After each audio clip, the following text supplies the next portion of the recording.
পশ্চিমা নিষেধাজ্ঞায় নিস্তেজ জাতীয় অর্থনীতি, কিন্তু শত্রুপক্ষের চাপে মাথা নত করতে নারাজ ইরান। তাই তো নিষেধাজ্ঞার বিপরীতে অস্ত্রশক্তিতে বলীয়ান হতে 4 দশকের বেশি সময় ধরে চেষ্টা চালিয়ে যাচ্ছে মধ্যপ্রাচ্যের রাজনীতিতে অন্যতম প্রভাবশালী দেশটি।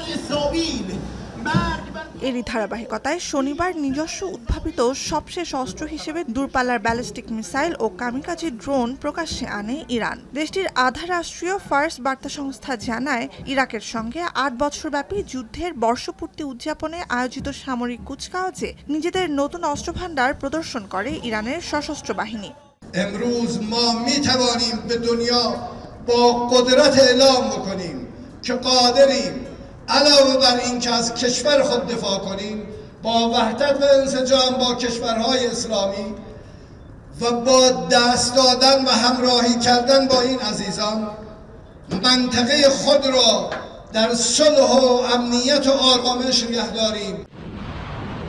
নতুন প্রযুক্তিযুক্ত ক্ষেপণাস্ত্র জাহাজ এবং শাহেদ 136B কামিকাজি ড্রোন এবারই প্রথম প্রকাশ্যে এনেছে তেহরান। জানা গেছে, দেশটির অভিজাত সশস্ত্র বাহিনী ইসলামিক রেভলিউশন গার্ডস কর্পসের এরোস্পেস ফোর্স ছিল এই মিসাইল ও ড্রোনের নকশার দায়িত্বে।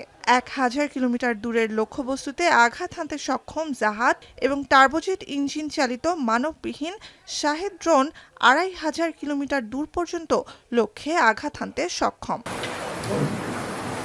নুজহাত কামাল, এখন বিশ্ব। কালার এক্সপার্ট, জর্জ স্যাপ এবং মাইল্ড অন হ্যান্ডস টেকনোলজি সমৃদ্ধ অরিক্স ক্রিস্টাল ওয়াশ আপনার লন্ড্রি এক্সপার্ট।